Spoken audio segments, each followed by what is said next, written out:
نحمدہ ونصلی علی رسولہ الکریم اما بعد۔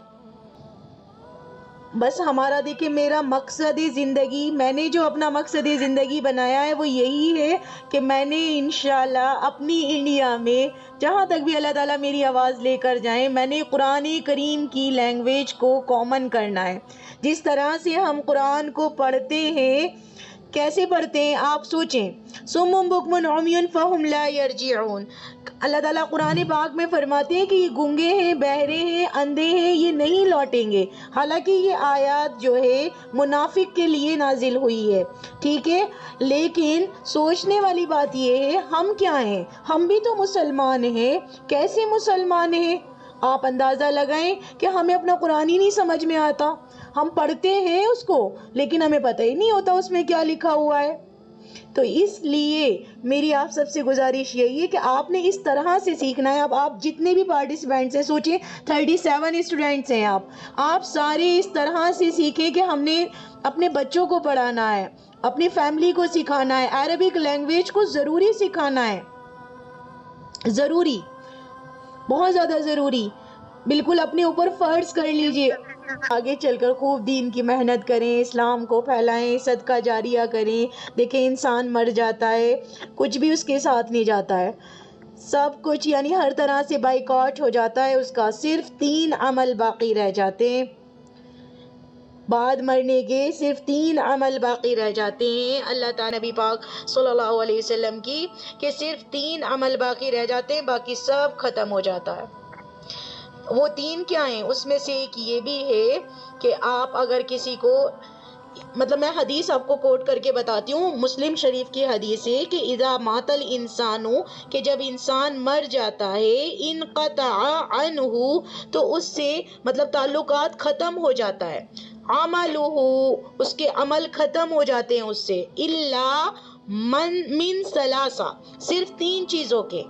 اب وہ 3 چیزیں کیا ہوتی ہیں سسٹرز؟ الا من صدقۃ جاریہ، ایک صدقہ جاریہ ہوتا ہے، دوسرا او علم ینتفع بہ، ایسا علم جس سے فائدہ اٹھایا گیا ہو، نفع اٹھایا گیا ہو، یعنی آپ نے کسی کو ایسا علم دے دیا اور آپ اس کے ذریعے سے آپ کو فائدہ پہنچے گا انشاءاللہ۔ اور تیسرا ہوتا ہے او ولد صالح، نیک اولاد، یدعو لہو، جو اس کے لیے دعا کرتی ہے۔ اس کے علاوہ یقین جانے کوئی چیز فائدہ پہنچانے والی نہیں ہے بعد مرنے کے۔ آپ یہ نہ سوچیں کہ ہم یہاں پر رہ رہے ہیں، آپ یہ سوچیں کہ بعد مرنے کے ہمارے کیا ہونا ہے، ہمارے مرنے کے بعد کیا ہونا ہے۔ ہم یہاں تو ٹیمپریری زندگی لے کر آئے ہیں، اصل زندگی آخرت کی زندگی ہے۔ اللہ رب العزت فرماتے ہیں کہ سورہ ملک میں فرماتے ہیں کہ الذی خلق الموت والحیات لیبلوکم ایکم احسن عملا، کہ ہم نے موت اور زندگی کو صرف اس لیے پیدا کیا ہے، ہم دیکھنا چاہتے ہیں بہترین اعمال ہمارے پاس لے کر کون آتا ہے۔ تو آپ نے یہ نہیں سوچنا یہ دنیا تو دار الفنا ہے، آخرت ہے باقی رہنے والی، دار البقا۔ سورہ رحمان میں فرماتے ہیں اللہ تعالیٰ کل من علیہا فان، کہ ساری دنیا فنا ہو جانے والی ہے، وَيَبْقَى وَجْهُ رَبِّكَ ذُو الْجَلَالِ وَالْإِكْرَامِ، باقی رہنے والی ذات صرف اللہ تعالیٰ کی ہے۔ تو میں تو آپ سے یہی امید رکھ رہی ہوں اور اسی لیے اتنی محنت آپ سب کے ساتھ کر رہی ہوں کہ آپ لوگ آگے چل کر کام کریں، اپنی اپنی فیملی پر کام کر لیں۔ دیکھیں سورہ تحریم آیت نمبر 6 میں اللہ تعالیٰ فرماتے ہیں یا ایھا الذین آمنوا قوا انفسکم واہلیکم نارا، اے ایمان والو اپنے آپ کو اور اپنے اہل و عیال کو جہنم کی آگ سے بچاؤ۔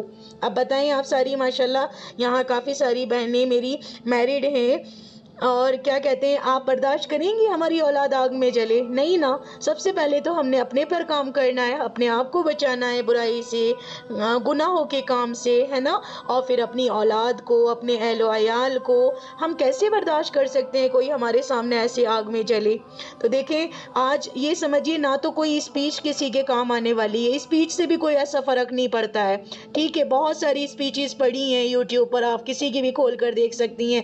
یقین جانے جب آپ قرآن کو اپنے آپ پڑھیں گی اور اس کو سمجھنے کی کوشش کریں گی، اس کو جاننے کی کوشش کریں گی، تو آپ کو ایک الگ ہی ایسا مزہ آئے گا کہ مطلب زندگی کا ڈائریکشن خود بخود چینج ہو جاتا ہے. کوئی کہتا نہیں ہے کہ آپ کی لائف کیسے چینج ہو گئی ہے جب آپ خود قرآن پڑھیں گی، کیونکہ اللہ کا کلام جو ہے بالکل حق اور سچ ہے، اس کے اندر ذرا سی بھی شک اور شبہ کی گنجائش ہے ہی نہیں. تو آپ اس لحاظ سے یہ سوچتے ہوئے کوشش کریں کہ میں نے انشاءاللہ عربی سیکھنی ہے. اب دیکھیں، اب یہ عربی ایسی زبان ہے ہمارے ٹچ میں نہیں ہے، یہ بر صغیر میں ہم لوگ رہ رہے ہیں، یہ تو عربی زبان ہے، تو عرب کے رہنے والوں کے لیے تو بے شک بہت آسان ہے. یہ وہ لینگویج ہے جس کا تعلق کچھ ہمارے اداروں سے بھی نہیں ہے، ہمارے کالجز سے بھی نہیں ہے، تو اس کا تعلق یہ سمجھیے تھوڑی سی محنت تو آپ نے کرنی ہی پڑے گی.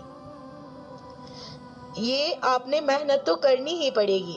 یہ جو قرآن کا علم ہے نا، یہ کوئی نہیں سکھاتا، یہ رب العزت سکھاتے ہیں. تو جو چیز رب سکھائے، جو رب دے، اس کے لیے انسان اپنا دل کھول دے، اپنی مرضی اپنی پسند کو پیچھے رکھ دے. اللہ تعالیٰ اسی کو ہدایت دیتے ہیں جو ہدایت چاہتا ہے، جو اپنے دل کے دروازے ہدایت کے لیے کھول دیتا ہے، اس کو ملتا ہے اللہ کا نور، اس کو ملتی ہے روشنی جو دکھائی دیتی ہے. پھر اگلا قدم کہاں رکھنا ہے انشاءاللہ آپ کو قرآن بتائے گا. اللہ نہ چاہا، اللہ تعالیٰ قرآن پاک میں کہتے ہیں یہدی من یشاء ویضل من یشاء، جس کو چاہوں میں ہدایت دے دوں اس کو کوئی گمراہ نہیں کر سکتا، جس کو میں ہی گمراہ کر دوں اس کو کوئی ہدایت نہیں دے سکتا.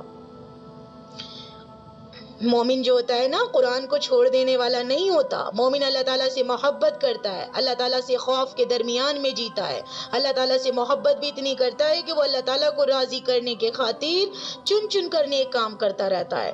مومن یا مومنہ، مومنہ کہتے ہیں فیمیلز اور مومن کہتے ہیں میل.